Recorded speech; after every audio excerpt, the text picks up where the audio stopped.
सोचो बॉडी में पेन हो, फीवर हो या जॉइंट्स में स्वेलिंग हो और एक छोटी सी टैबलेट सब कंट्रोल कर ले।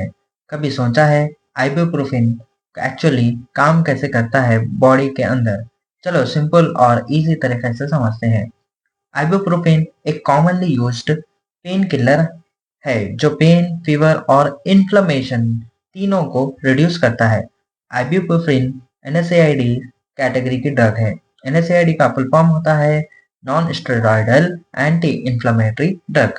स्टेरॉइड्स के बिना बिना ही ये ड्रग बॉडी के पेन और स्वेलिंग को कंट्रोल कर लेती है। आइबुप्रोफेन का मेन एक्शन होता है कॉक्स एंजाइम्स पर। बॉडी में दो इम्पोर्टेंट एंजाइम्स होते हैं, कॉक्स 1, कॉक्स 2 एंजाइम्स। ये एंजाइम्स प्रोस्टाग्लैंडिन्स बनाते हैं और प्रोस्टाग्लैंडिन्स क्या करता है? ये बॉडी को बोलता है पेन फील करो, फीवर बढ़ाओ और इन्फ्लेमेशन को बढ़ाओ। ये प्रोस्टाग्लैंडिन्स का काम है। अगर आइबुप्रोफेन कॉक्स 1 और कॉक्स 2 दोनों एंजाइम्स को इनहिबिट करता है, जब ये एंजाइम्स ब्लॉक हो जाएं तो प्रोस्टाग्लैंडिन्स कम बन पाते हैं। प्रोस्टाग्लैंडिन्स कम होने का मतलब पेन सिग्नल्स कम हो जाता है और फीवर कंट्रोल होता है और स्वेलिंग रिड्यूस हो जाती है।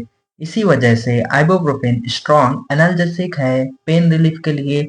इसी वजह से ये एंटीपायरेटिक है फीवर के लिए और इसी वजह से ये एंटी इन्फ्लेमेटरी है यानी कि स्वेलिंग और रेडनेस के लिए। लेकिन हर पावरफुल ड्रग का एक डार्क साइड होता है। कॉक्स 1 एंजाइम स्टमक में प्रोटेक्टिव प्रोस्टाग्लैंडिन्स बनाते हैं। ये प्रोस्टाग्लैंडिन्स स्टमक की लाइनिंग को म्यूकस से प्रोटेक्ट करते हैं। जब आइबुप्रोफेन कॉक्स 1 को ब्लॉक करता है तो प्रोस्टाग्लैंडिन्स कम हो जाते हैं, म्यूकस कम हो जाता है और स्टमक लाइनिंग अनसेफ हो जाती है। इसी वजह से आइबुप्रोफेन लेने पर एसिडिटी, गैस्ट्रिक इरिटेशन, अल्सर्स या ब्लीडिंग हो सकती है। इसीलिए डॉक्टर्स बोलते हैं आइबुप्रोफेन हमेशा खाने के बाद लो। याद रखना, आइबुप्रोफेन कॉक्स 1 और कॉक्स 2 दोनों को ब्लॉक करता है, प्रोस्टाग्लैंडिन्स को कम करता है, पेन, फीवर और इन्फ्लेमेशन को कंट्रोल करता है, लेकिन स्टमक इरिटेशन का रिस्क भी बढ़ा देता है।